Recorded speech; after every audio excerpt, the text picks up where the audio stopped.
अनुलोम विलोम प्राणायाम जो आहे आणि नाडी शोधन हा आपल्या शरीरासाठी अत्यंत उपयुक्त असा प्राणायाम आहे. प्रत्येकानं आपणाला सकाळी किंवा संध्याकाळी किंवा दिवसभरातील रिकाम्या वेळामध्ये अनुलोम विलोम प्राणायाम करायचा आहे. डोळे सगळ्यांनी शांतपणे झाकून घ्यायचे. डाव्या नाकपुडीने श्वास घ्यायचा आणि उजव्या नाकपुडीने सोडायचा. उजवीने घ्यायचा आणि डावीने सोडायचा. म्हणजे एक आवर्तन पूर्ण होतं आणि त्यामध्ये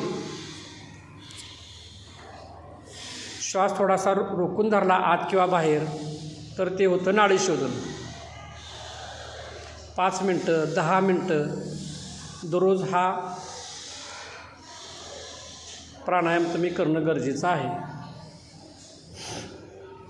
फक्त जेवल्यानंतर करायचा नाही.